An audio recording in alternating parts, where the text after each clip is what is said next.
আল্লাহর হাবিব বললেন ফিলিস্তিন হবে, এই জায়গা হবে মানসার ওয়াল মাহশার। লোকেরা হামাগুড়ি দিয়ে ফিলিস্তিনের দিকে যাবে। অলরেডি খোরাসানে মুসলিম বাহিনী প্রস্তুত হচ্ছে। ফিলিস্তিনের বিজয় হবে। অবশ্যই যিনি ফিলিস্তিনকে বিজয়ী বানায় দিবেন তিনি কে? এক নম্বর হাদিস, ফিলিস্তিনে মুসলমানের যুক্তরাষ্ট্র হবে। আমেরিকা যেমন সারা দুনিয়াদারদের প্রাণ কেন্দ্র, মুমিনদের প্রাণ কেন্দ্র হবে ফিলিস্তিন। পা কেটে গেলে হামাগুড়ি দিয়ে ফিলিস্তিনের দিকে যাবে, মুসলমানকে কেউ আটকায় রাখতে পারবে না। এটা হচ্ছে আমার এক নম্বর হাদিস। দুই নম্বরে আল্লাহর হাবিব বলেন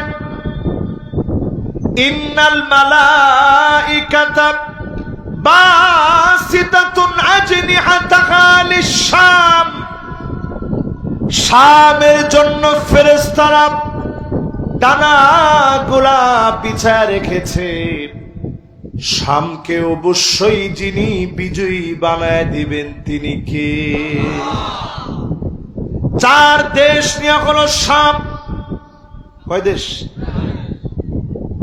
ফিলিস্তিন বলেন, সিরিয়া, জর্ডান, লেবানন, এই চার দেশ নিয়ে শাম, এই পুরা শাম বিজয় হবে। জোরে করে আল্লাহু আকবার। কয় নাম্বার হাদিসটা? দুই নাম্বার। তিন নাম্বার হাদিসের দিকে তাকান। আল্লাহর নবী, বিশ্ব নবী আমার দোয়া করতেছে, আল্লাহুম্মা বারিক লানা ফি শামিনা। আল্লাহ আপনি আমার শামের ভিতরে বরকত দিয়া দেন। আল্লাহর নবী দোয়া করে, আল্লাহ শামে বরকত দিয়া দেন। সেই শামের দিকে তাকায় দেখেন, আজ সিরিয়া 12টা বছর মার খেয়ে মাত্র সিরিয়া মাথা উঁচা করে দাঁড়িয়েছে। জর্ডানে মুসলমানেরা এখনো মাথা উঁচা করে দাঁড়াতে পারে নাই। লেবাননে বিধ্বস্ত অবস্থায় আছে। ফিলিস্তিনে ঘর নাই, বাড়ি নাই। 40,000 শিশু, বাচ্চার মা নাই, বাবা নাই, ইয়েতিম হয়ে গেছে। 67,000 মুসলমান শহীদ হয়ে গেছে। লাখের উপরে আল্লাহর গোলাম হসপিটালের বেডের মধ্যে শুয়ে আছে। খাবার নাই, পেটগুলা পিঠের সঙ্গে লেগে গেছে। মুসলমানদের চেহারাগুলা সব মলিন হয়ে গেছে। ছোট ছোট বাচ্চাগুলা পানি পানি বলে চিৎকার করে দৌড়ায়। পানির অভাবে মুসলমান কষ্ট পাচ্ছে। ফুটন্ত গোলাপের মতো বাচ্চা, জবান দিয়ে তেমন কিছু বলতে পারে না। শাহাদত আঙ্গুলি উঁচা করে দিয়ে বারবার বোঝায়, একজনের সামনে মাথা নত করি, তিনি আমার আল্লাহ। ও আমার প্রাণ প্রিয় ভাইরা, ইমানের পরীক্ষার দ্বিতীয় আয়াতে কারিমাতে আজকের তাফসীরের জন্য যে আয়াত নিয়েছি, আল্লাহ পাক আমাদেরকে বললেন, ওয়ালা তাহিনু ওয়ালা তাহজানু ওয়া আনতুমুল আ'লাউনা ইন কুনতুম মুমিনিন।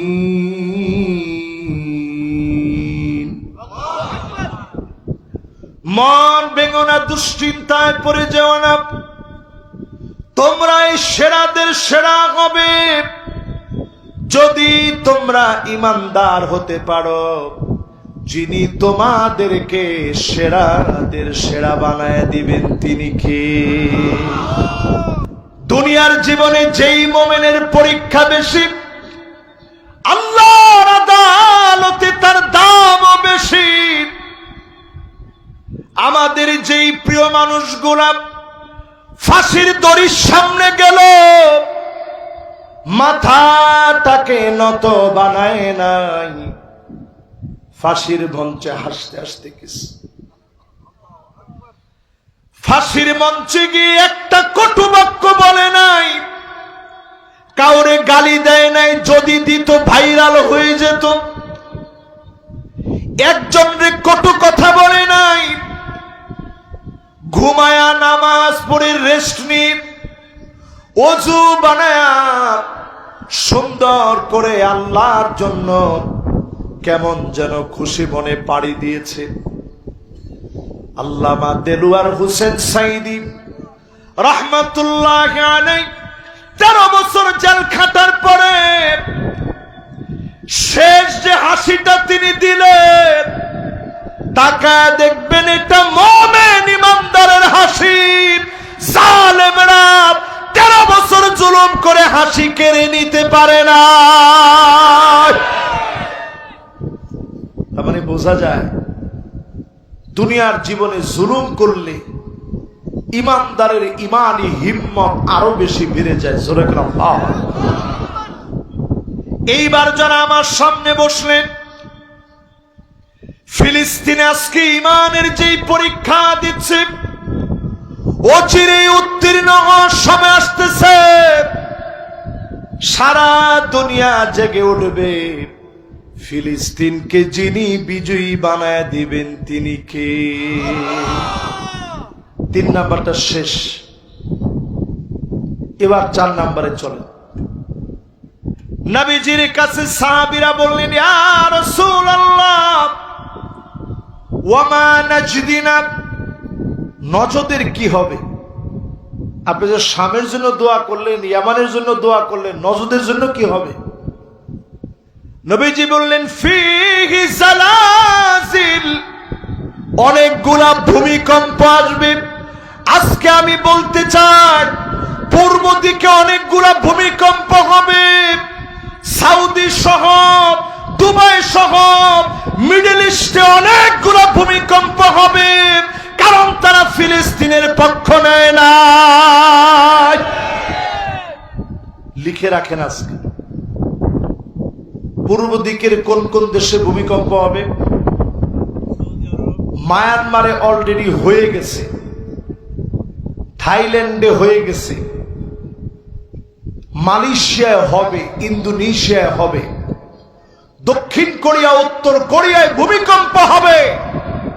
জাপানে তো প্রতিনিয়ত হয়, হংকং এ হবে, চায়নায় হবে। যেই ভারত আমাদেরকে হুমকি দেয়, আজকের এই মাহফিলে শুনে রাখেন, তারা যেই মসজিদগুলোর মধ্যে আঘাত করেছে, তাদের মন্দিরগুলা আল্লাহর আযাব যখন আসবে কাঁপতে কাঁপতে পড়ে যাবে, ফেরানোর মতো কোনো শক্তি থাকবে না, থাকবে না, থাকবে না। আল্লাহ রাব্বুল আলামিন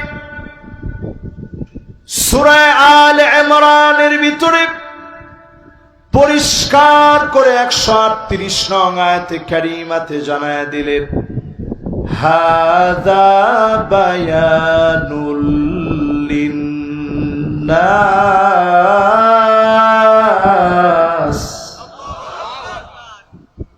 ওয়া হুদাও ওয়া মাউইযাতুল লিল মুত্তাকিন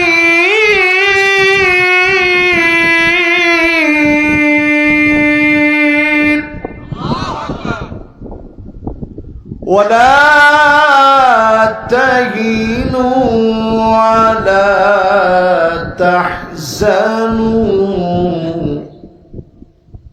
وأنتم الأعلون إن كنتم مؤمنين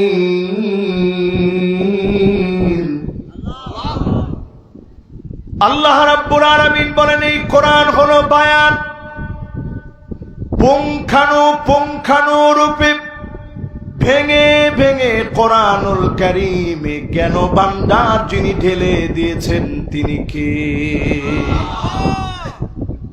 এই কোরআন হচ্ছে হেদায়েতের আধার। এই কোরআনের কাছে যারা আসবে, একটা আয়াত যদি ভালো করে চিন্তা করেন, একটা আয়াত যদি বোঝার চেষ্টা করেন, হতে পারে যিনি হেদায়েতের জন্য কবুল করে নেবেন তিনি কে?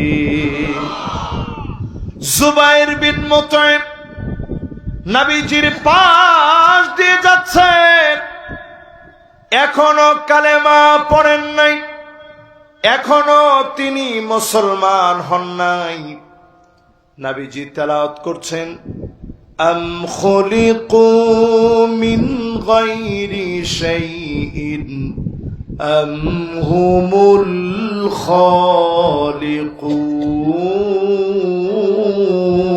খালিকুন।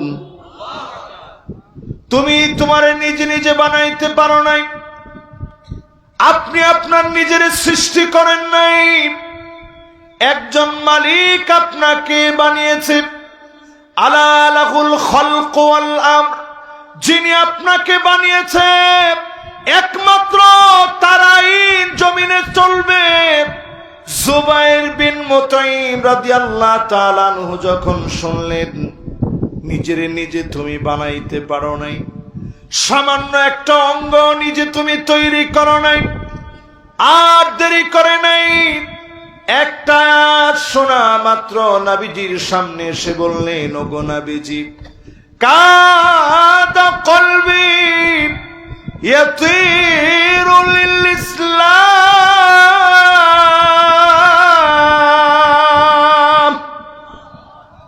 আমার কাছে মনে হচ্ছে পুরা আকাশ, এই বিশাল আকাশের ভিতরে আমি ছোট্ট একটা পাখি হয়ে উড়ে বেড়াচ্ছি। ইসলাম নামক বিশাল আকাশের ভিতরে আমি যেন ছোট্ট একটা পাখির মতো হয়ে গেলাম। আমি আর দেরি করি নাই, সঙ্গে সঙ্গে বললাম আমারে কালেমা পড়ায়া দেন। জুবাইর বিন মুতঈম একটা আয়াত শুনে কালেমা পড়ে ফেললেন। আজকে আমি যদি আপনি যদি কোরআন পড়তাম, হয়তো হতে পারতো একটা আয়াতের বিনিময়ে যিনি কবুল করে নিতেন তিনি কে? দুইটা আয়াত আজকে আপনাদের সামনে তেলাওয়াত করেছি। সূরা আলে ইমরান, কোরআনুল কারীমের সুপ্রসিদ্ধ এই সূরা আল কারীমা 138 এবং 39 নং আয়াতে কারীমা তেলাওয়াত করেছি। নতুন যদি কোন একটা আমল এখান থেকে নিয়ে আপনি বাড়ি যেতে পারেন, খায়রুল লাকা মিন আন তুসাল্লিয়া আলফ রাকাত, 1000 রাকাত নামাজ পড়লে যেমন সওয়াব হবে, যদি নতুন কিছু শিখে যেতে পারেন এর চাইতে বেশি সওয়াব বান্দার আমলনামায় মালিক দিয়ে দিবে। সুবহানাল্লাহ। একটু আস্তে, একটু জোরে কোন। আমাদের মনগুলোর ভিতরে জং পড়ে গেছে, মনের ভিতরে জং পড়ে গেছে এই জন্যে, কারণ আমরা গুনাহ করার পরে ইস্তেগফার পড়ি, আবার গুনাহ করি, ইস্তেগফার পড়ি, আবার গুনাহ করি, ইস্তেগফার পড়ি, আবার গুনাহ করি।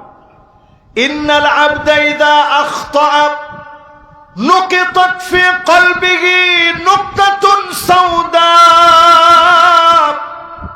একটা গুনাহ করলে অন্তরের ভিতরে একটা দাগ পড়ে যাবে। এভাবে 1000 লক্ষ গুনাহ করলে 1000 লক্ষ দাগ পড়ে যাবে। আপনার অন্তরটা দাগে দাগে কালা হয়ে গেছে, বুঝবেন কেমনে?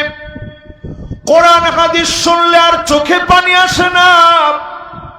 মুনাজাতে চুপি চুপি যখন কথা বলেন, চোখ দিয়ে দুফোঁটা পানি পড়ে না। আল্লাহর কথা মনে করলে দুফোঁটা চোখের পানি পড়ে না। বাবা, কথা বলা যাবে না, হারাম কথা বলা। বাস, কথা নাই। দুফোঁটা চোখের পানি আপনার বের হয় না। নুকিতাত ফি কলবিহি নুকতাতুন সাউদা,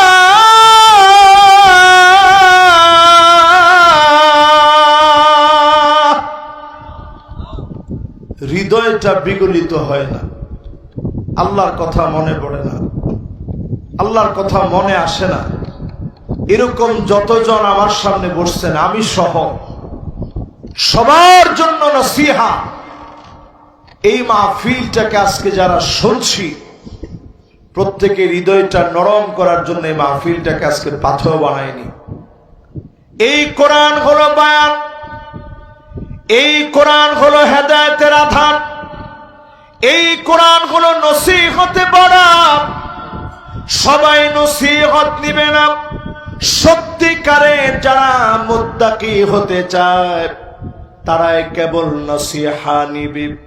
একটা নসিহত যদি নিয়ে বাড়ি যেতে পারেন, হতে পারে আপনাকে দিয়ে যিনি দিন বিজয়ী বানায় দিবেন তিনি কে? সূরা আলে ইমরানের যেই জায়গা থেকে আমি তেলাওয়াত করেছি, এই কোরআন বায়ান কোন ইহুদি এটা অস্বীকার করে না। আপনি আমার সাথে আছেন? এই কোরআন বায়ান এটা কোন খ্রিস্টান অস্বীকার করে না। এই কোরআনের বায়ান সবাই নেওয়ার জন্য চেষ্টা করে। পৃথিবীর বড় বড় বিজ্ঞানী কোরআনের বায়ান নিয়েছে। কুল্লুন ফি ফালাকি ইয়াসবাহুন।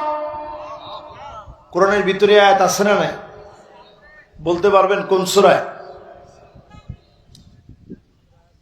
আজকে 10 জনের মাথায় পাগড়ি দিয়েছি, আপনারা বলেন কোন সূরায়? জোরে। এই আয়াতে কারিমাকে ঘিরেই আপনি নিউটনের সূত্রটা মিলান। মহাবিশ্বের প্রতিটি বস্তু কণা একে অপরকে নিজের দিকে আকর্ষণ করে। এই আকর্ষণ বলের মান বস্তু কণাদ্বয়ের গুণফলের সমানুপাতিক, এদের দূরত্বের বর্গের ব্যস্তানুপাতিক। এই বল বস্তু ক্রিয়াদ্বয়ের সংযোজক সরল রেখা বরাবর ক্রিয়া করে। এটা নিউটনের কোন সূত্র? একজনও বলতে পারবেন না? মাশাআল্লাহ, কে বলছেন দেখি? মাশাআল্লাহ, মেধাবী ছেলে, মাশাআল্লাহ। এই সূত্র অনুযায়ী কোরআনুল কারীমের আয়াতের দিকে তাকান। সব আপন আপন কক্ষপথে আছে। 1450 বছর আগে আল্লাহ জানায় দিলেন। কোরআনুল কারীমের ভিতরে নবীজিকে আল্লাহ পাক জানায় দিলেন। তার মানে হলো এই কোরআনের বয়ান সবাই নিয়েছে। বর্তমান পৃথিবীর বিজ্ঞানীরা পিঁপড়া নিয়ে গবেষণা করেছে। গবেষণা করতে গিয়ে কোরআনের একটা আয়াত পড়েছে। قالت نملة يا أيها النمل ادخلوا مساكنكم لا يحطمنكم سليمان وجنوده وهم لا يشعرون।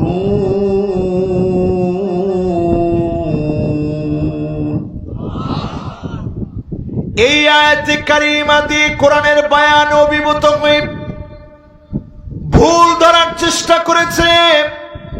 পিঁপড়ার তো কান নাই, তাহলে শুনলো কেমনে? পিঁপড়ার কান নাই, তাহলে পিঁপড়া বললো কেমনে? বলার পরে শুনলো কেমনে? আর সাথে সাথে পালাইলো কেমনে? গবেষণা করতে গিয়ে দেখে কোরআনের ভুল ধরতে এসে গবেষণা করতে গিয়ে দেখে কোরআন কেমন বায়ান। গবেষণা করতে গিয়ে দেখে হাঁটু থেকে পা মাঝখানে একটা সেন্সিং ভাইব্রেশন আল্লাহ দিয়ে রেখেছে। যেই ভাইব্রেশনটা যখন নড়ে চড়ে উঠে, আমার আপনার চাইতে পিঁপড়া আরো বেশি ভালো শুনতে পায়। জোরে করে আল্লাহু আকবার। ভূমিকম্প কখন হবে?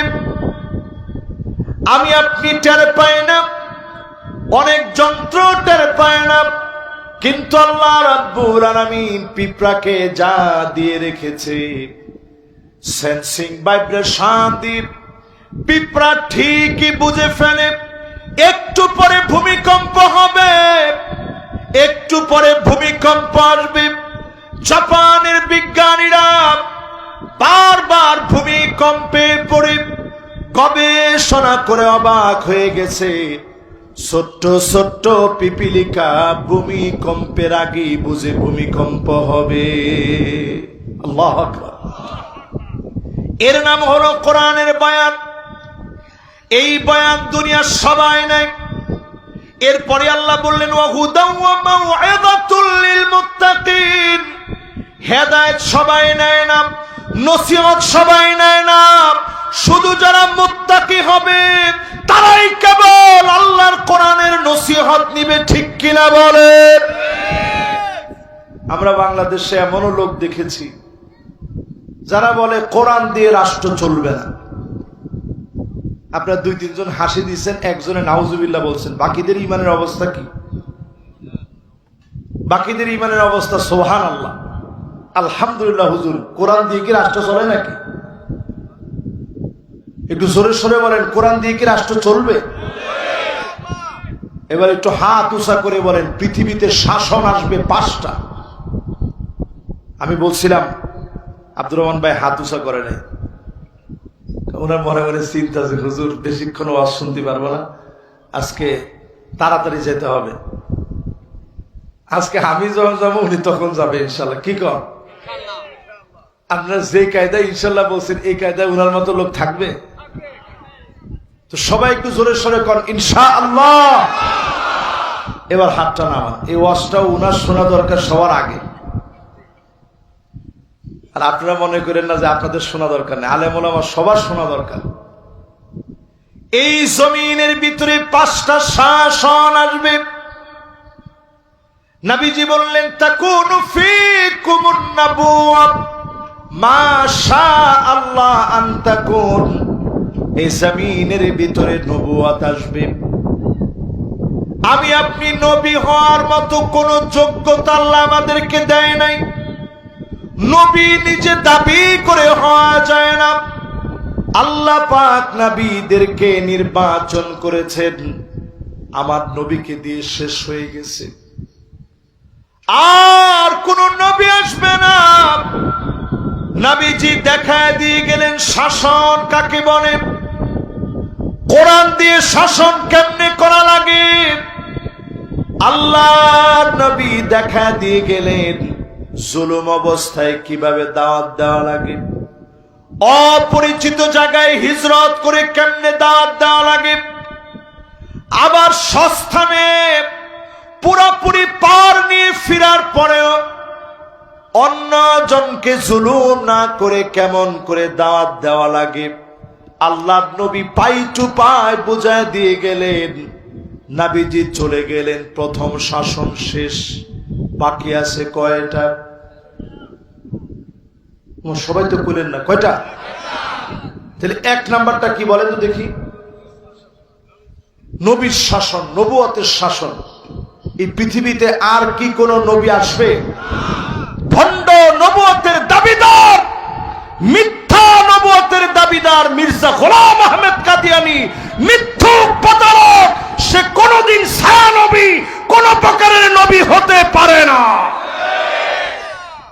পারে? তাহলে শেষ। এই পৃথিবীতে আর কোন নবী আসবে না। নবীজি বলছেন এই পৃথিবীতে 30 জন মিথ্যুক আসবে। একজন উঠতেছেন, আসবেন তো? মানে হাতটা কিছু দেখায়নি। ও কানে শোনা, যাক ঠিক আছে। না না না, অসুবিধা নেই। কিন্তু আজকে কিন্তু ছুটি নেই।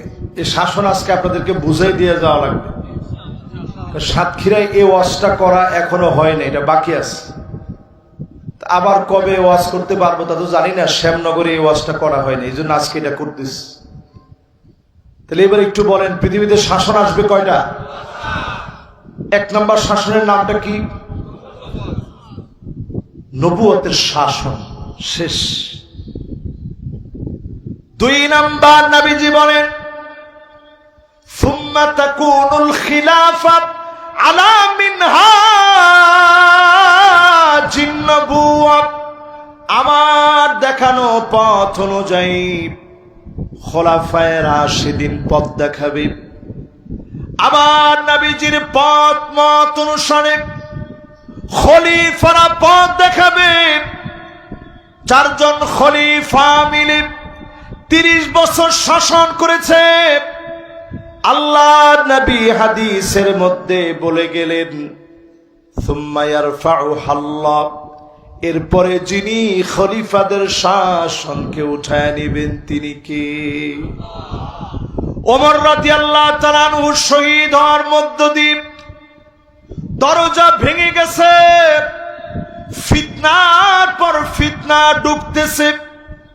আল্লাহর নবী বলে গেছেন ওমর হলো একটা দরজা, এই দরজা ভেঙে যাওয়ার মধ্য দিয়ে ফিতনা ঢুকবে। ইন্নাল্লাহা জাআলাল হক বিলিসানি ওমর ওয়া কলবিহি ওয়া হুয়াল ফারিকু বাইনাল বাতিলি ওয়াল হক।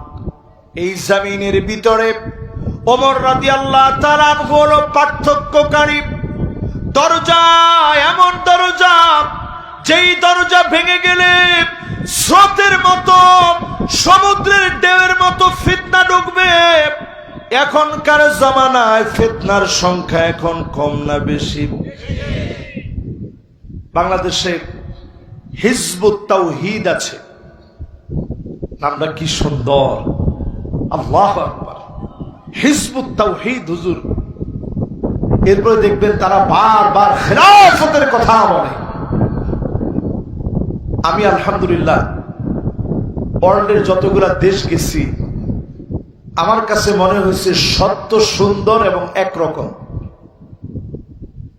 সত্যের রূপরেখা একরকমই হয়। এই যতগুলো বাংলাদেশে আছে এগুলোর কালার কায়দা কানুন একটু তাকায় দেখবেন নামাজ নাই, দিন নাই, বেটা বেটির কোনো পার্থক্য নাই। কথা কি ঠিক না বেঠিক? তাইলে আমার ভাইরা আসেন, খিলাফত আসবে। 30 বছর এই জমিনে ছিল। আল্লাহর নবী বলে গেছেন 30 বছর থাকবে। সবটা মিলায় ছিল 32 বছর 6 মাস। হাসান রাদিয়াল্লাহু তাআলা আনহুর সময়টা সহ 32 বছর 6 মাস ধরে এই দুনিয়া শাসন করে দেখায় দিয়েছে মুসলমানদের শাসন কাকে বলে। জোরে করে আল্লাহু আকবার। এরপরে আল্লাহর হাবিব বলেন সুম্মা তাকুনু, এই জমিনের বুকে আসবে মুলুকান আবান, রাজার ছেলে রাজা হবে। রাজতন্ত্র দুনিয়ার ভিতরে আসবে। একটা দুইটা বছর না, আব্বাসীরা, উমাইয়ারা, মামালুকিরা, অটোমান সম্রাটেরা শত শত বছর ধরে যেই ভারত আমাদেরকে আঙ্গুল তুলে কথা বলে, শত শত বছর মুসলমান রাজারা তাদেরকে শাসন করেছে। ঠিক তো কয় না? তার মানে বোঝা যায় রাসূল 3 নাম্বার শাসন বললেন, এই জমিনের বুকে শাসন আসবে, রাজতন্ত্র, রাজার ছেলে রাজা। এই শাসন এই দুনিয়ায় চলছে 1000 বছর ধরে। সুম্মা ইয়ারফাউহাল্লাহ, এরপরে আল্লাহ এটাকে উঠায় নিছে। 3 নাম্বারটা শেষ, বাকি আছে কয়টা? মাশাআল্লাহ, আপনাদের কি ধৈর্য আছে না গেছে? তাহলে এবার বলেন তো 1 নাম্বারটা কি?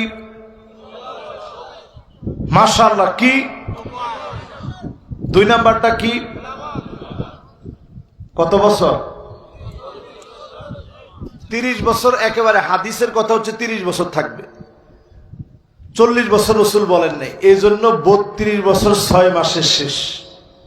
তো আপনি হাদিসের মধ্যেই থাকেন কত বছর? আর কেউ যদি 32 বছর 6 মাস বলেন এটাও কোনো ভুল না। এরপরে আসেন রাজতন্ত্র, কত বছর ছিল? 1000 বছরের উপরে। এইবার আসেন প্রিয় ভাইরা আমার,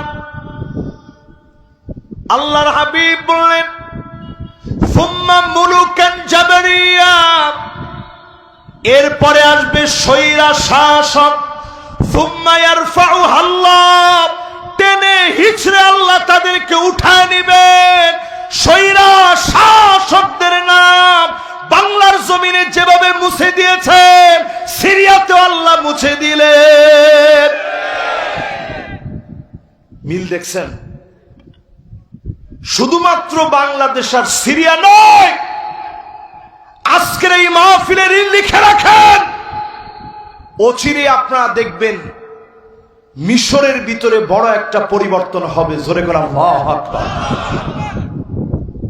আবার লেবানন জেগে উঠবে, লিবিয়া জাগ্রত হয়ে যাবে, সিরিয়া নতুন করে যেভাবে সাজতেছে, আরবে একটা বসন্ত হবে, কালেমার পতাকা পতপত করে উড়বে, কোন জালেম আটকা দিতে পারবে না, পারবে না, পারবে না।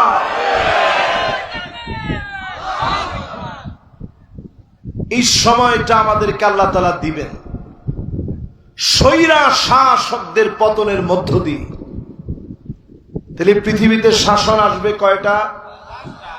1 নাম্বারটা কি? 2 নাম্বারটা কি? 3 নাম্বারটা কি? 4 নাম্বার, আমাদের বাংলাদেশের স্বৈরা শাসকদের পতন হয়েছে। ঠিক, কিন্তু সবাই কয় না, একটু জোরে সরে বলেন। আমাদের দেশের স্বৈরা শাসকরা পালিয়ে গিয়েছে, ঠিক না? আবার আসবে তখন যখন আপনি আপনার কাজ ভুলে যাবেন। আসবে তো অবশ্যই। আপনি কাজ ভুলে গেলে আল্লাহ তাআলা যে স্বৈরা শাসক দেখছেন, 16 বছরে যা দেখছেন 1 বছরে তার চেয়ে বেশি দেখতে পারেন। ঠিক কিনা বলেন? আল্লাহর কাছে পানা আছে। এখনো আমরা বাংলাদেশের টুপি নিয়ে ইখতিলাফ করি। আরে মেয়ে, আপনার মাথা থাকলে তো আপনি টুপি পরবেন। সামনের দিন বড় ভয়াবহ আসতেছে। আমি তাকিয়ে দেখতেছি, ফিলিস্তিন শুধু মার খাবে এটা তো হইতে পারে না। সারা দুনিয়ার ভিতরে মুনাফিকদেরকে চিহ্নিত করার জন্য একটার পর একটা দেশের ভিতরে বিভিন্ন সংঘাত তৈরি হবে। ভারত যেভাবে এখন মুসলমানদেরকে মারতেছে, মুসলমানদের মসজিদগুলোকে ভেঙে দিচ্ছে, ফিলিস্তিন আমাদের চাইতে অনেক দূরে বিধায় আমরা শুধু কেঁদে কেঁদে আল্লাহর কাছে ফরিয়াদ করা ছাড়া উপায় নাই। কিন্তু ভারতের মনে রাখা উচিত, অলরেডি পাকিস্তান তাদেরকে জানায় দিয়েছে ভারতের সৈন্যদেরকে আমরা পরোয়া করি না, আর বাংলাদেশের মুসলমান তাদেরকে গুনে চলে না। এজন্য এখানে যারা বসছেন, 4 নাম্বার শাসনের পতন অন্তত আমাদের দেশে হয়ে গেছে।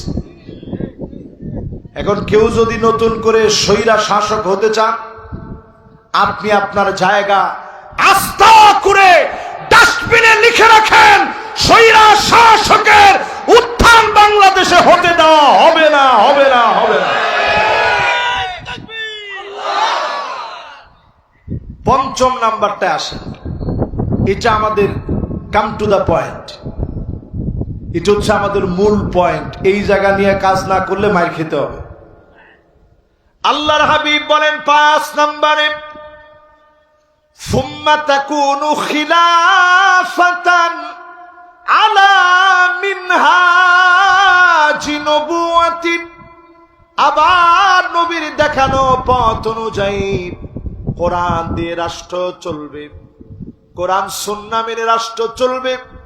এই রাষ্ট্র চালানোর জন্য কোরআন সুন্নাহ মোতাবেক রাষ্ট্রটা চলবে।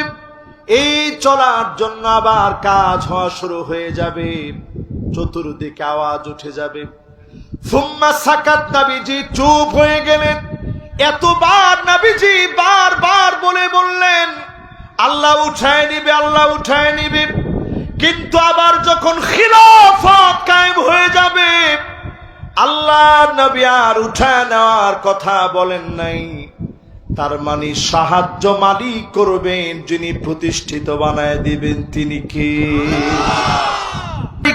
একদিন আগে আপনি সাহস করতে পারছেন? কবর দে রে, কবর দে। আরে কিসের রাজাকারের কবর? আরে না, তারা নিজেরা স্লোগান দিছে যে এক দফারে কবর দে, মানে তারা যে দাবি ছাত্ররা করছিল এটাকে কবর দিয়ে দিবে। তাদের স্লোগান ছিল এতটা মারাত্মক মারমুখী,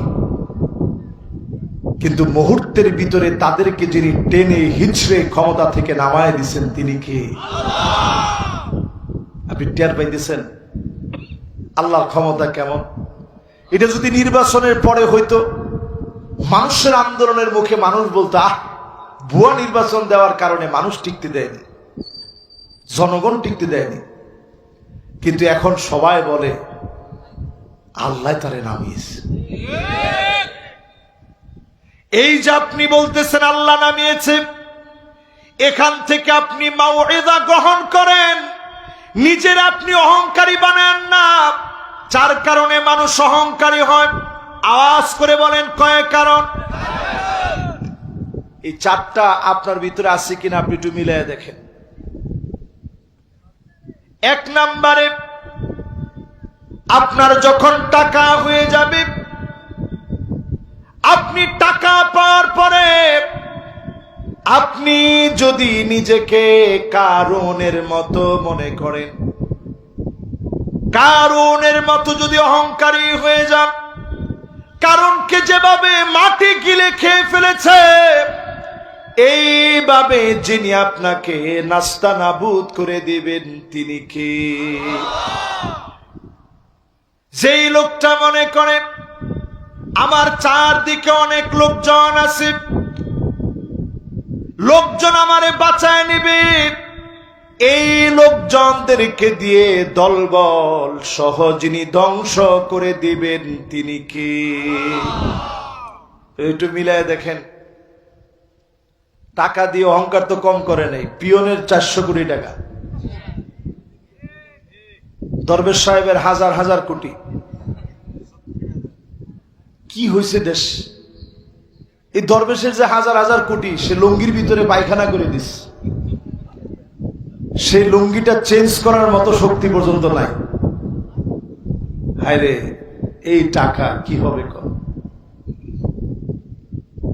এরপরে আসেন,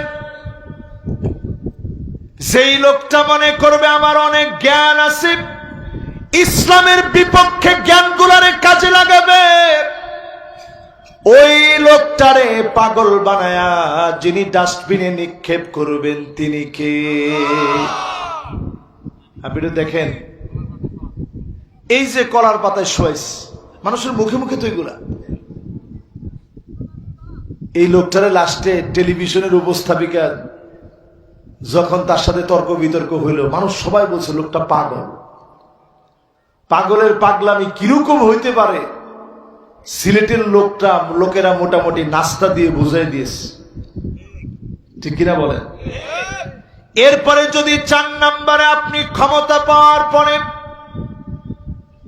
আপনি যদি মনে করেন এই ক্ষমতা কোনোদিন যাবে না, আপনাকে যিনি অপদস্থ, লাঞ্ছিত, অপমানিত করে ক্ষমতা থেকে নামাবেন তিনি কে? আর যে ব্যক্তি বলবে আমার আল্লাহই যথেষ্ট, সংখ্যায় কম হবেন, টাকায় কম হবেন, লোক বলে কম হবেন, জ্ঞানে কম হবেন, আপনাকে যিনি সম্মানিত বানায় দিবেন তিনি কে? পৃথিবীতে শাসন আসবে কয়টা? এবার মুসলমানদেরকে সতর্ক করে আমার আলোচনা 15টা হাদিসের মধ্য দিয়ে ইতি টানব। ফিলিস্তিনের আগামী ভবিষ্যৎ, বাংলাদেশের প্রেক্ষাপট, সবকিছু নিয়ে মাত্র 15টা হাদিস বলব। এই 15টা হাদিস চলাকালীন সময়ে যেরকম এখন মনোযোগ ছিল, এটা হাতে গুনে গুনে রাখতেন।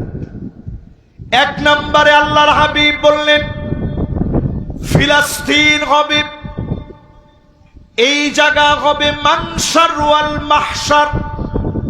লোকেরা হামাগুড়ি দিয়ে ফিলিস্তিনের দিকে যাবে। অলরেডি খোরাসানে মুসলিম বাহিনী প্রস্তুত হচ্ছে। ফিলিস্তিনের বিজয় হবে। অবশ্যই যিনি ফিলিস্তিনকে বিজয়ী বানায় দিবেন তিনি কে? 1 নম্বর হাদিস, ফিলিস্তিনে মুসলমানের যুক্তরাষ্ট্র হবে। আমেরিকা যেমন সারা দুনিয়াদারদের প্রাণ কেন্দ্র, মুমিনদের প্রাণ কেন্দ্র হবে ফিলিস্তিন। পা কেটে গেলে হামাগুড়ি দিয়ে ফিলিস্তিনের দিকে যাবে, মুসলমানকে কেউ আটকায় রাখতে পারবে না। এটা হচ্ছে আমার 1 নম্বর হাদিস। 2 নম্বরে আল্লাহর হাবিব বলেন, ইন্নাল মালাইকাতা বাসিতাতুন আজনিহাতাহা লিশ-শাম। শামের জন্য ফেরেশতারা ডানাগুলা বিছায় রেখেছে। শামকে অবশ্যই যিনি বিজয়ী বানায় দিবেন তিনি কে? 4 দেশ নিয়ে হলো শাম। কয় দেশ? ফিলিস্তিন বলেন, সিরিয়া, জর্ডান, লেবানন, এই 4 দেশ নিয়ে শাম, এই পুরা শাম বিজয় হবে। জোরে করে আল্লাহু আকবার। কয় নাম্বার হাদিসটা? 2 নাম্বার। 3 নাম্বার হাদিসের দিকে তাকান। আল্লাহর নবী, বিশ্ব নবী আমার দোয়া করতেছে, আল্লাহুম্মা বারিক লানা ফি শামিনা। আল্লাহ আপনি আমার শামের ভিতরে বরকত দিয়া দেন। আল্লাহর নবী দোয়া করে, আল্লাহ শামে বরকত দিয়া দেন। সেই শামের দিকে তাকায় দেখেন, আজ সিরিয়া 12টা বছর মার খেয়ে মাত্র সিরিয়া মাথা উঁচা করে দাঁড়িয়েছে। জর্ডানে মুসলমানেরা এখনো মাথা উঁচা করে দাঁড়াতে পারে নাই। লেবাননে বিধ্বস্ত অবস্থায় আছে। ফিলিস্তিনে ঘর নাই, বাড়ি নাই। 40,000 শিশু, বাচ্চার মা নাই, বাবা নাই, ইয়েতিম হয়ে গেছে। 66,000 মুসলমান শহীদ হয়ে গেছে। লাখের উপরে আল্লাহর গোলাম হসপিটালের বেডের মধ্যে শুয়ে আছে। খাবার নাই, পেটগুলা পিঠের সঙ্গে লেগে গেছে। মুসলমানদের চেহারাগুলা সব মলিন হয়ে গেছে। ছোট ছোট বাচ্চাগুলা পানি পানি বলে চিৎকার করে দৌড়ায়। পানির অভাবে মুসলমান কষ্ট পাচ্ছে। ফুটন্ত গোলাপের মতো বাচ্চা, জবান দিয়ে তেমন কিছু বলতে পারে না। শাহাদত আঙ্গুলি উঁচা করে দিয়ে বারবার বোঝায়, একজনের সামনে মাথা নত করি, তিনি আমার আল্লাহ। ও আমার প্রাণ প্রিয় ভাইরা, ইমানের পরীক্ষার 2য় আয়াতে কারিমাতে আজকের তাফসীরের জন্য যে আয়াত নিয়েছি, আল্লাহ পাক আমাদেরকে বললেন, ওয়ালা তাহিনু ওয়ালা তাহজানু ওয়া আনতুমুল আ'লাউনা ইন কুনতুম মুমিনিন।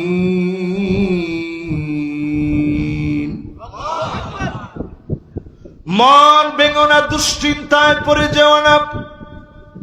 তোমরা এই সেরাদের সেরা হবে যদি তোমরা ইমানদার হতে পারো।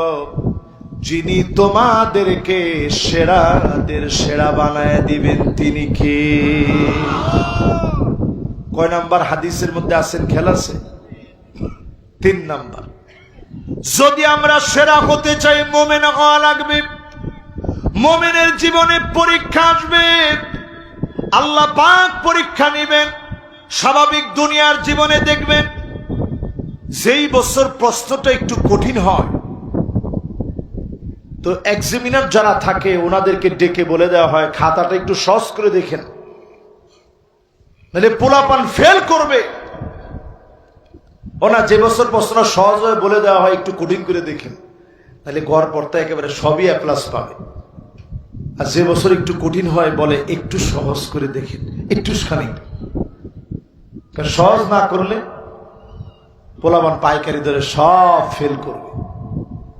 দুনিয়ার জীবনে যেই মোমেনের পরীক্ষা বেশি, আল্লাহর আদালতে তার দামও বেশি।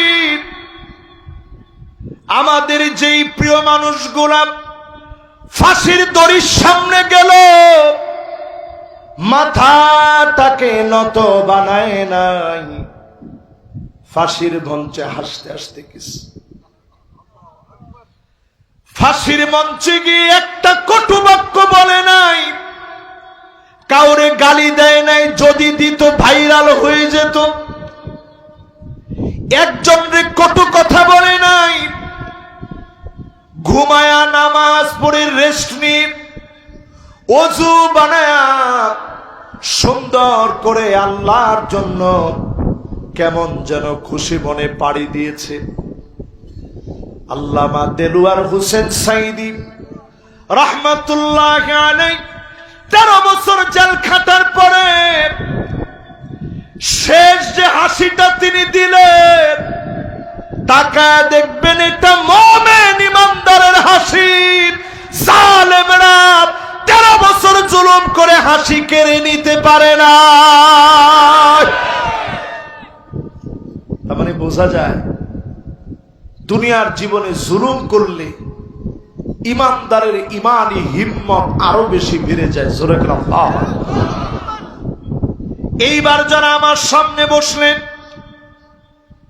ফিলিস্তিনে আজকে ইমানের যেই পরীক্ষা দিচ্ছে, অচিরেই উত্তীর্ণ হওয়ার সময় আসতেছে। সারা দুনিয়া জেগে উঠবে, ফিলিস্তিনকে যিনি বিজয়ী বানায় দিবেন তিনি কে?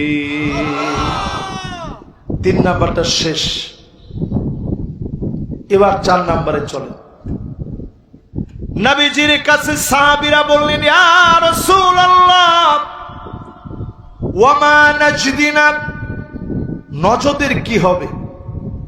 আপনি যে শামের জন্য দোয়া করলেন, ইয়ামানের জন্য দোয়া করলেন, নজদের জন্য কি হবে?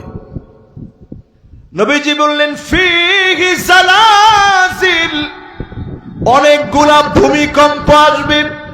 আজকে আমি বলতে চাই পূর্ব দিকে অনেকগুলা ভূমিকম্প হবে।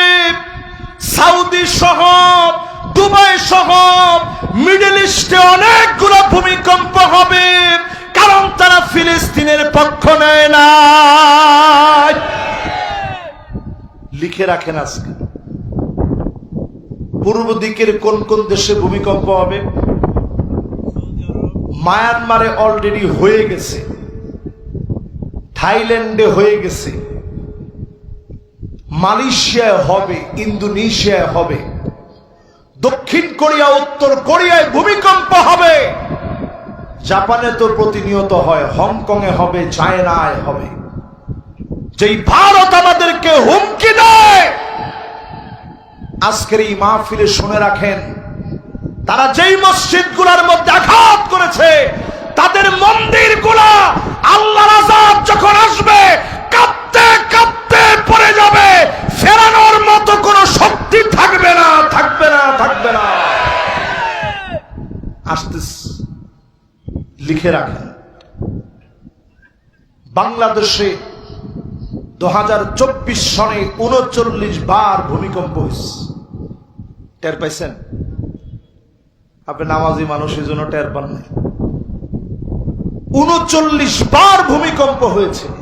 রেক্টার স্কেলে কোন কোন ভূমিকম্প 5, 5.8, 5.9 মাত্রার হয়েছে। কোনটা হয়েছে ফজরের নামাজের সময়।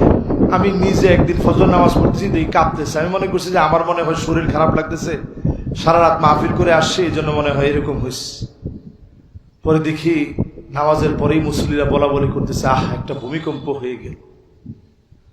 আমি চিন্তা করলাম, কত লোক বেনামাজি অবস্থায় ঘুমায়, এই ভূমিকম্পের সময় যদি চলে যেতেন, তারিকুস সালাত নামাজ পরিত্যাগকারী হিসাবে দাঁড়াতে হতো। আল্লাহ পাক ভূমিকম্প দিয়ে শেষ করে দেন নাই। কারণ হলো নামাজিরা, কারণ হলো মাদ্রাসার তালিবুল ইলম।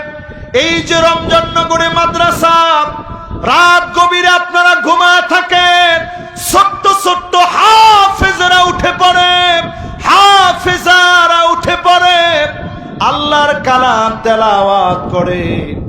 তাদের কারণে ভূমিকম্প যিনি থামায় দেন তিনি কে? তাহাজ্জুদ গুজার আল্লাহর গোলাম, দিন প্রতিষ্ঠার সংগ্রামী আল্লাহর গোলামেরা তাহাজ্জুদের সময়ে আরামের বিছানা ছেড়ে দিয়ে, দুফোঁটা চোখের পানি ছেড়ে দিয়ে কাঁদেন। তাদের কারণে 39 বারের পরেও বড় আকারে যিনি ভূমিকম্প দেয় না তিনি কে? ভূতত্ত্ববিদেরা বলছে, বাংলাদেশে একটা ভূমিকম্প 7.8 মাত্রার একখান ভূমিকম্প যদি হয়, 100 বছরের জন্য উন্নয়নের গল্প ভুলে যাবে বাংলাদেশ। ঘুরে দাঁড়ানো বড় কঠিন হয়ে যাবে, ঠিক কিনা বলে? এরকম আযাব আমাদের মাথার উপরে কয়জনের হুঁশ আছে বলেন? সৌদি আরবে বড় ধরনের বন্যা হবে সামনে, এখনো তারা মাদায়েনে সালের ভিতরে গান বাজনা করতেছে যখন ফিলিস্তিনে মানুষ মরতেছে। দুবাইয়ের ভিতরে কোনো হুঁশ নাই, দেখলে মুসলমান মনে হয় না। ওয়েস্টার্ন কালচার এমন ভাবে ঢুকে গেছে। ও মুসলমান, এই মাহফিল থেকে অন্তত যদি নিয়ত করেন নামাজি হয়ে যাব, আপনার কারণে বাংলাদেশ নামক দেশটাকে যিনি বাঁচায় দিবেন তিনি কে? টেকটনিক প্লেট অলরেডি আমাদেরটা নড়ে চড়ে উঠছে, এরকম ফাঁকা হয়ে গেছে। সবাই বলতেছে ভূমিকম্প আসবে আসবে আসবে। 39 বার হয়ে গেছে, এটা বলতেছে বড় ভূমিকম্পের আলামত। করোনার সময় সবাই বলছিল বাংলাদেশের রাস্তাঘাটে অলিতে গলিতে লাশ পড়ে থাকবে, কিন্তু আমরা দেখেছি সারা দুনিয়ার চিত্র এক, আমাদের চিত্র আরেক। জোরে করে আল্লাহু আকবার। কোনো সতর্কতাই বাংলাদেশের মানুষের ছিল না, কিন্তু ঠিকই মানুষ নামাজি হয়েছিল। বাড়ির উঠানে উঠানে নামাজের ব্যবস্থা করে আল্লাহর কাছে কাঁদছে, আল্লাহ আপনি করোনা উঠায় নেন, নামাজি হয়ে গেলাম। করোনা ঠিকই চলে গেছে। আওয়ালা ইয়ারাউনা আন্নাহুম ইফতানুনা ফি কুল্লি আমিন মাররাতান আও মাররাতাইন সুম্মা লা ইয়াতুবুনা ওয়ালা হুম ইয়াযাক্কারুন। আল্লাহ বলেন প্রত্যেক বছরে একবার কিংবা 2 বার আমি ধরি, এরপরও আমার দিকে তোমরা আসো না, তওবা করো না, ফিরে আসো না, মনে করো না। এই মাহফিলে যদি সিদ্ধান্ত নেন এই জমিন তো আল্লাহ আপনার, আজকে থেকে আপনার গোলামি করব, জমিন যার, আইনও চলবে তার। 54 বছরে সব দেখা শেষ, সামনে হবে আল কোরআনের বাংলাদেশ। যদি সিদ্ধান্ত নিতে পারেন এই মাহফিলে, আপনি লিখে রাখেন, এদেশ থেকে যিনি আযাব উঠায় নেবেন তিনি কে? এবার আসেন আমার ভাইরা ৫ম নাম্বার হাদিস। মনোযোগ আছে? আর ১০-১৫ মিনিট নেই, যেতে কর্তৃপক্ষ দেরি করে দিছে, আসলে আর বেশিক্ষণ না। আপনাদের জন্য আজকে খাবার খাওয়ার সময় বসে বসে হাদিসগুলা লিখছি। চিন্তা হইলো যদি না বলে যাই তাহলে হকগুলা নষ্ট হবে। ৫ম নাম্বারে আল্লাহর হাবিব বলেন, ফাইদা ওয়াকাতিল ফিতান ফাইনাল ঈমান বিশাম। দুনিয়ার ভিতরে যখন ফিতনা চলবে, ঈমান থাকবে শামে। আজকে তাকায় দেখেন, ছোট্ট একটা বাচ্চা হাতের মধ্যে ইট নিয়া কামানের সামনে গিয়া তাকবীর আল্লাহু আকবার বলে চিৎকার মেরে উঠে আল্লাহু আকবার। তাহলে ঈমান কোথায়? জোরে কোন কোথায়? ফিতনার জমানায় ঈমান সৌদি আরবে বলা হয়নি। ফিতনার জমানায় ঈমান সৌদি আরবে বলা হয়নি। আমি শেখ সুদাইসি হাফিজাহুল্লাহ, কোরআনের সুরের কারণে ওনারে আমি দিল থেকে বড় মহাব্বত করি। উনি আল্লাহর ঘরটার সামনে দাঁড়ায়, বাইতুল্লাহর সামনে দাঁড়ায় ইমামতি করে, নীতি নৈতিকতা আদর্শ তো বলে। তিনি ডাক দিবে মুসলমানদেরকে, জানমাল নিয়ে চাপায় পড়ো, ইহুদিদের গর্দান উড়ায় দাও। কিন্তু উনি উল্টা বলছে যে এটা একটা ফিতনা। ঠিক তো বললেন না আপনারা? আপনারা কি বক্তব্য দেখছেন? আমি যে আল আজহার বিশ্ববিদ্যালয়ে পড়ছি, ওইখানকার যিনি গ্র্যান্ড মুফতি, সবচেয়ে বড় মুফতি, যে সেও ফতোয়া দিস। কি ফতোয়া? সেও ফতোয়া দিছে যে এটাকে জিহাদ বলা যাবে না। তাহলে কি বলবেন? উযিনা লিল্লাযীনা ইউকাতালুনা বিআন্নাহুম যুলিমু ওয়া ইন্নাল্লাহা আলা নাসরিহিম লাকাদির।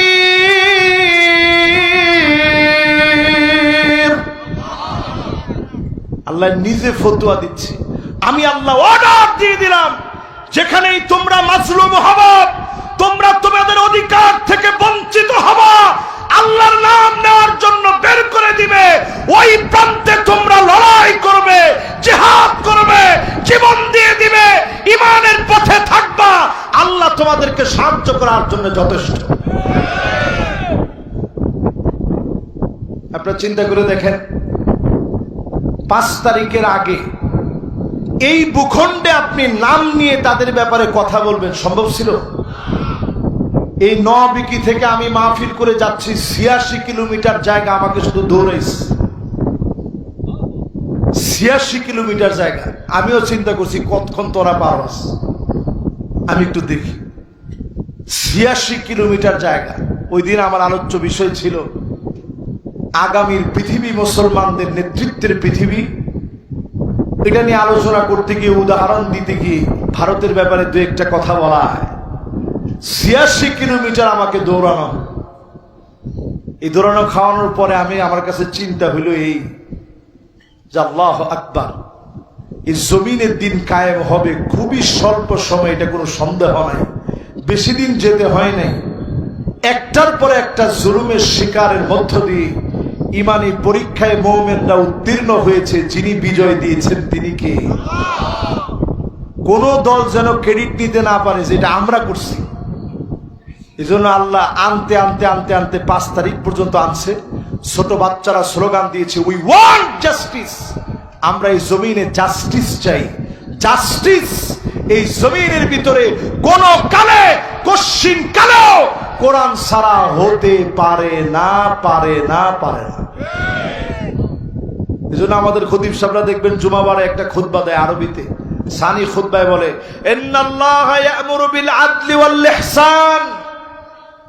বলে وإيتاء ذي القربى وينهى عن الفحشاء والمنكر والبغي يعظكم لعلكم تذكرون فاذكروني أذكركم واشكروا لي ولا تكفرون যখন বলে তখন অনেকে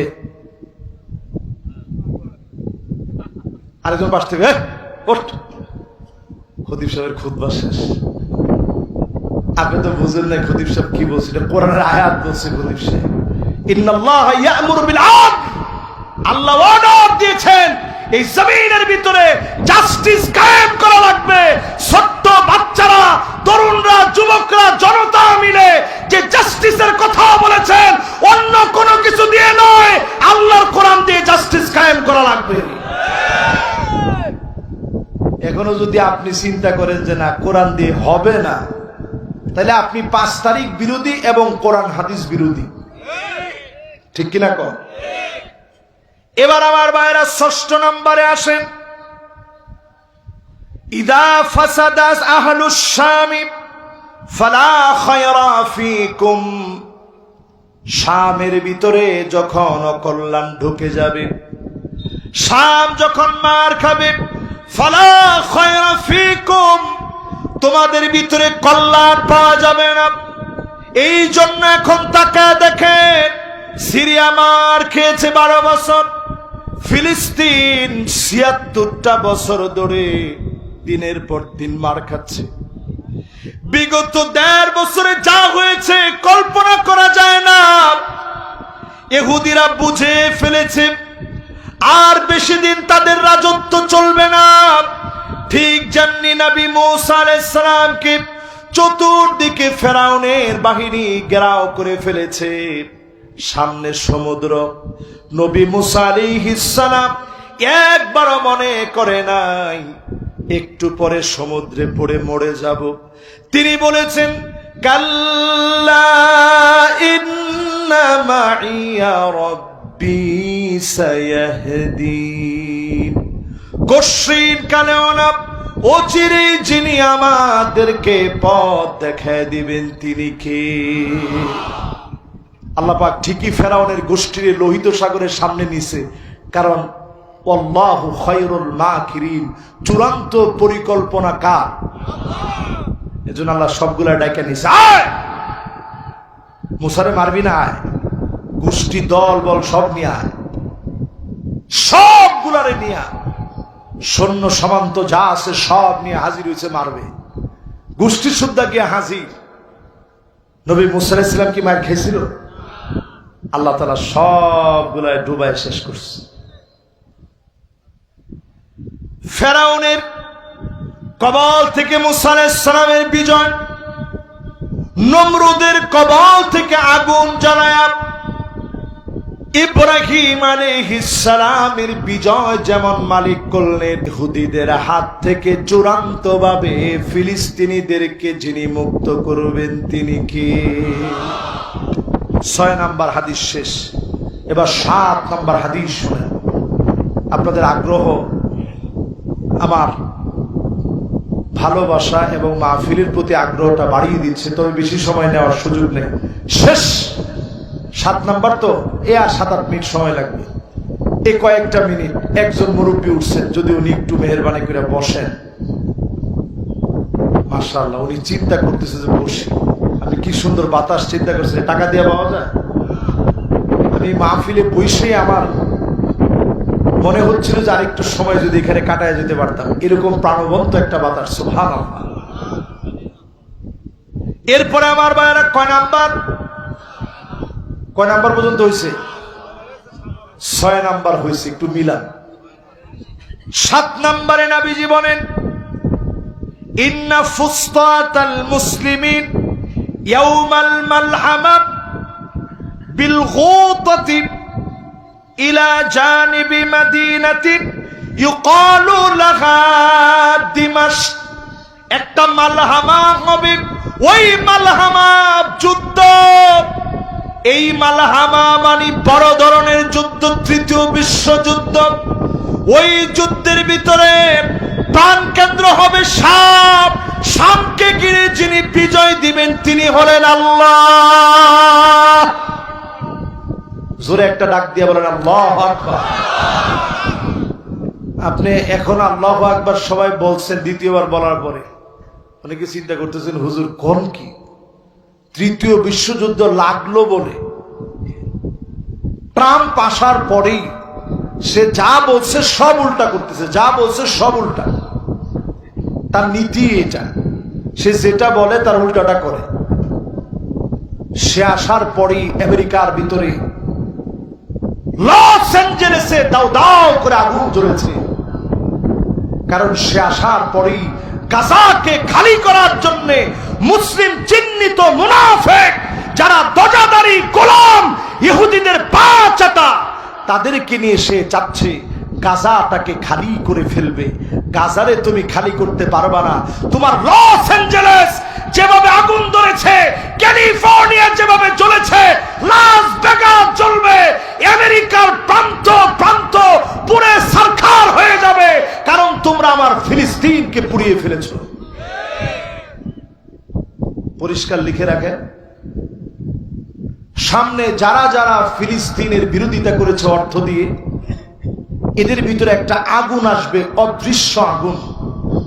ফালিয়ারতাকিবু ইনদা যালিকা রিহান হামরা, জ্বালা পুরা সরকার করে দিবে। হলিউড যেভাবে জ্বলেছে, পৃথিবীর প্রান্ত প্রান্ত জ্বলবে, কারণ যারা ফিলিস্তিনের কান্না কাঁদে না তাদেরকে যিনি কাঁদাবেন তিনি কে? 7 নম্বর শেষ। এবার কয় নম্বর?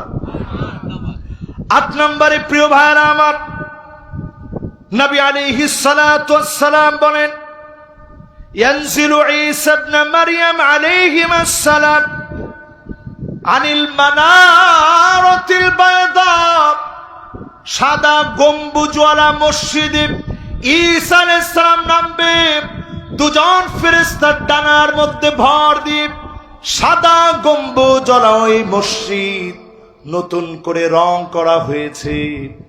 এই নতুন করে মসজিদ উমাবি, এই মসজিদ উমাবির হাদিসের নাম হলো মানারাতুল বায়দা। সাদা করে গম্বুজগুলারে সাজানো হয়েছে, সাদা রং করা হয়েছে।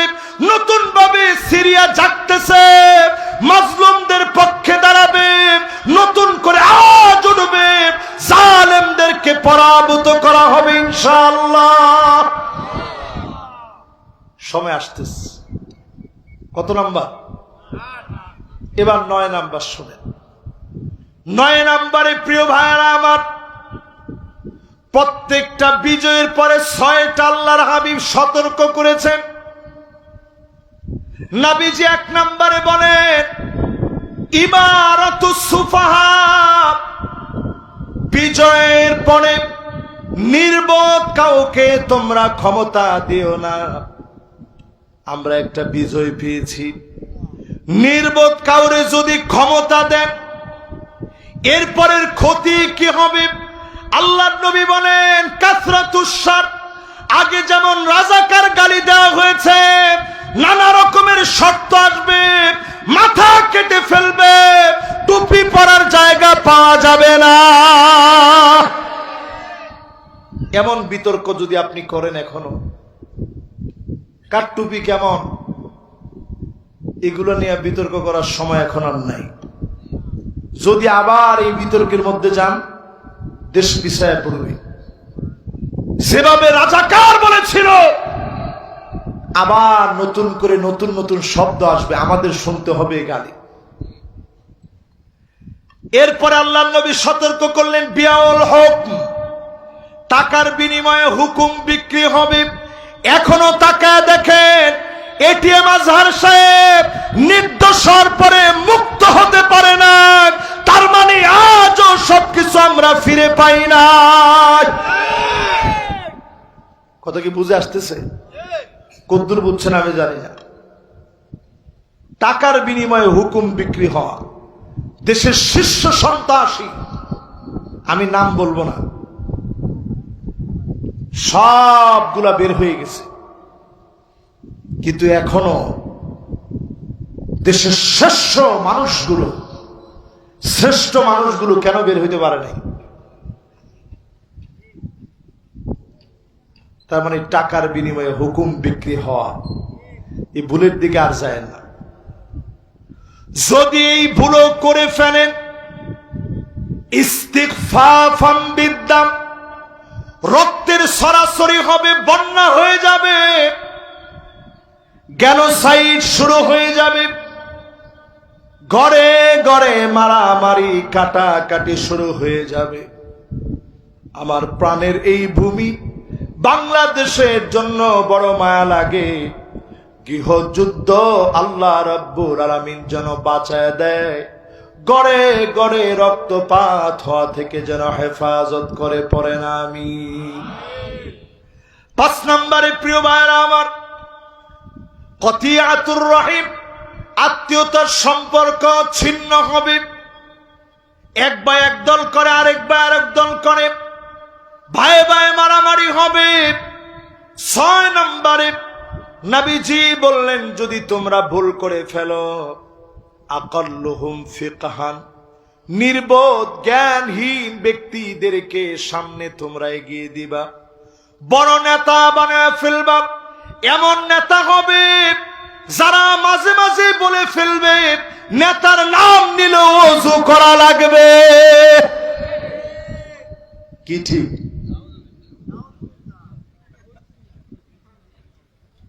এজন্য যারা এইগুলা বলে, আচ্ছা আপনারা বলেন, সবাই তো এক সমান না। যারা এইগুলা বলে তাদের ব্যাপারে আইনানুগ ব্যবস্থা নেওয়া দরকার না? অন্তত প্রত্যেকের নিজেদের দল তো নিজেদের ব্যাপারে দায়িত্বশীল হওয়া দরকার। কেউ যদি নেতার নাম নেয়, ওর ওযু করা লাগবে। কেন? ওযু ভঙ্গের কারণের মধ্যে তো আমরা এটা পড়ি না, নেতার নাম নিলে ওযু করা লাগে। এবার আসেন আমার ভাইয়েরা, কয় নাম্বার হাদিস শুনাইছি আপনাদেরকে? কয় নাম্বার? মাশাআল্লাহ, এই তো আমরা শেষের দিকে। 10 নম্বরটা শুনেন। 10 নম্বর হাদিস, নবীজি বলেন, হাত্তা তুরাল আরদু দামান ওয়া ইয়াকুনাল ইসলামু গরীবা, জায়গায় জায়গায় তোমরা মার খাবা, শুধুমাত্র ইসলামের জন্য মারা হবে, ফাঁসি দেওয়া হবে, জেলে নেওয়া হবে। আমাদের নেতাদের দিকে তাকায় দেখেন, অন্য কোন কারণে ফাঁসি দেয় না, শুধুমাত্র ইসলামকে বিজয়ী দেখতে চায় জন্য ফাঁসি দেওয়া হয়েছে। তার মানে কি বোঝা যায়? নবীজির হাদিসটা সামনে আনেন, প্রত্যেকটা দেশে দেশে একই চিত্র। সৈয়দ কুতুব, ওনাকে শহীদ বলা হয়। ফাঁসি দিছে কেন? দিনকে প্রতিষ্ঠিত দেখতে চায়। সারা দুনিয়ার ভিতরে জালেমরা এইভাবে জুলুম করেছে মাজলুমদের উপরে, তাই বলে ইসলাম কোথাও ঠেকে থাকে নাই, ঠেকা দিয়ে আটকায় রাখতে পারে নাই। যিনি ইসলামকে উদ্ভাসিত করে বিজয়ী বানায় দিয়েছেন, তিনি কে? প্রিয় ভাইরা আমার, 11 নম্বরে আল্লাহর হাবিব ইরশাদ করেন, এমন সময় আসবে তোমরা নজর করে দেখবা, কবরের সামনে দিয়ে মানুষ যাবে আর ডাক দিয়ে বলবে, ইয়া লাইতানি মাকানা, হায় আমার আফসোস, এই কবরে যদি আমি ঘুমায় যেতে পারতাম। 16 বছরে আব্দুর রহমান ভাইয়ের মতো আলেম ঘরের মধ্যে ঘুমাতে পারে নাই, পিঠটারে বিছানায় লাগাতে পারে নাই। কতজন বিভিন্ন কবরস্থানে গিয়ে ঘুমিয়েছে, আল্লাহকে খোলা আকাশের দিকে তাকায় বলেছে, আল্লাহ, এই দুনিয়া তো সংকীর্ণ হয়ে গেছে, আপনি আমারে কবর নিয়ে নেন, শহীদ করে নেন। আজ পৃথিবীর প্রান্তে প্রান্তে 2 কোটি মুসলমান মার খেয়ে যাচ্ছে, 20 কোটি মুসলমানের মাথার উপরে ছাদ নাই, ঘর নাই, বাড়ি নাই, খাবার নাই, পানি নাই, পেটগুলা পিঠের সঙ্গে লেগে গেছে। এরপরেও যদি নামাজ না পড়েন, আল্লাহর কসম, যিনি আপনাকে ধরবেনই ধরবেন তিনি কে? 11 নম্বরটা শেষ, এবার কত?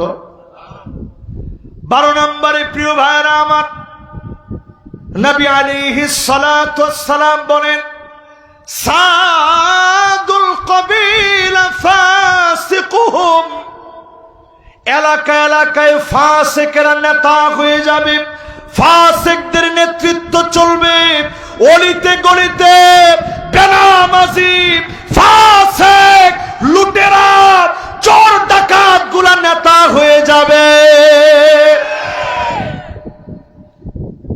কি ঠিক? কি এখনই চলছে চলছে চলছে, মায়ের এমনি খাই আমরা।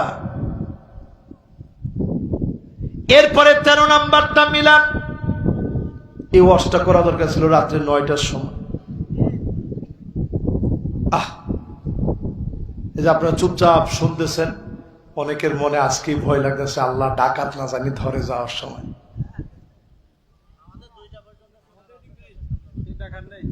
ও, এই এলাকায় ডাকাত তো ভালো হয়ে গেছে কি? আলহামদুলিল্লাহ। তো কয় নাম্বারটা শেষ? 12 শেষ। এবার 13 নাম্বারটা শুনেন ইনশাআল্লাহ। এই তো আবার 6 তারিখে মনে হয় এদিকে কোথায় জানি আবার মাহফিল আছে, ইনশাআল্লাহ আবার দেখা হবে, আল্লাহ যদি সে পর্যন্ত হায়াত রাখে ইনশাআল্লাহ। আপনাদেরকে আমি বড় ভালোবাসি, দিনের জন্য ভালোবাসি। আজকের এই মাহফিলটা শুনে এখান থেকে উঠার সময় একটু নিয়ত করেন যে আল্লাহ, আমি তো আর কিছু পারি নাই, অন্তত আজকে থেকে নামাজই হলাম, আমার নামাজ যেন ওই ভাইদের জন্য বিজয়ের একটা প্রাচীর হয়ে যায়, আল্লাহ এইভাবে কবুল করে নেন। পরে না আমিন। তাহলে এবার কয় নাম্বার হাদিস শুনবেন? 13 নম্বর। 13 নম্বরে আল্লাহর হাবিব বলেন, লুকা ইবনে লুকা, এমন সময় আসবে যেই লোকটার নাম নিলাম নবীজি মক্কা বিজয়ের পরে লুকা ইবনে লুকার কথা বলে বললেন, কাবার গিলাফ ধরেও যদি লুকা বিন লুকা মাফ চায়, তার কোনো মাফ হবে না, ক্ষমা হবে না। নবীজি বললেন, এমন লুকা ইবনে লুকা, এমন নাম করা লুটেরা চরিত্রহীন লম্পট ব্যক্তিরা হবে জাতির বড় বড় নেতা। এখানে কেউ ঠিকঠাক কয় না। রাসূল বলে গেছেন, একটু আপনি হিসাব মিলায় দেখেন, নাই তো আসলে আছে। এক পাগল কিছুদিন আগে হুজুরে বলছিল, আসেন বাহাস হবে, আলিফবা তাসাই খেলে আপনারা শিখেছেন না? আমি চিন্তা করলাম, আল্লাহ, তারে না জানি কোন জুতা দিয়া তুমি পিটাও। ওই দিন রাত্রিবেলায় শুনি নায়িকার সাথে পাগলের কল রেকর্ড ফাঁস। সারাদিন বলছে আলেমদের সাথে, সে বলছে বাহাস বাহাস, রাত্রেবেলায় শুনি পাগলার কল রেকর্ড ফাঁস। এবার চিন্তা করেন, পরে শুনি ফ্যানও পড়ছে তার মাথার উপরে। এখনো আমি মাঝে মাঝে ঘুমাইলে আমার ভয় লাগে যে আল্লাহ, ফ্যান যদি এটা ভাঙে আমার মাথায় পড়ে। আমি যে তার কথা মাহফিলে কইলাম, আল্লাহ তুমি যদি আবার রাগ করে ফেলো। চিন্তা করেন মুসলমান, এদেরকে আপনারা নেতা মনে করেন, এদের জন্য আফসোস করেন। আপনার নেতা তো হবে সে গোপনে গোপনে যার জন্য আপনি 2টা হাত তুলে আল্লাহর কাছে দোয়া করবেন, আল্লাহ আমার নেতারে আপনি ভালো রাখেন। এই না হবে আপনার নেতা। আপনার নেতা তো হবে সে যে নিজে কোরআন পড়বে, কোরআন বুঝবে, কোরআন মানবে, কোরআন অনুযায়ী মাথার চুলের গোড়া থেকে নিয়ে পায়ের তালু পর্যন্ত পরিবর্তন করে পার্লামেন্ট পরিবর্তনের স্বপ্ন দেখবে। ও হবে আপনার নেতা। আপনার নেতা তো তিনি হবেন যিনি নিজের জীবনে যখন পরীক্ষা আসবে সবর করবে। আপনার নেতা তো তিনি হবেন যিনি ভালো কাজের উপরে থাকবেন, ভালো কাজের উপরে আল্লাহ মৌত দিয়ে দিবেন। জোরে করে আল্লাহ আকবার। কারে আপনি নেতা বানাইলেন? আপনার নেতা তো তিনি হবেন। ফানজুরু আম্মান তাখুযুনা দীনাকুম, যার চুলের গোড়া থেকে নিয়ে পায়ের তালু পর্যন্ত অনুসরণ করবেন, সুন্নাহ খুঁজে পাবেন, দুর্নীতি খুঁজে পাবেন না। জোরে করে আল্লাহু আকবার। তাহলে কত নাম্বার হাদিস জানি বলতেছিলাম? 13 নম্বরে প্রিয় ভাইরা আমার। 13 নম্বর কি শেষ? ও মাশাআল্লাহ, তাহলে আর দুইটা আছে, আলহামদুলিল্লাহ।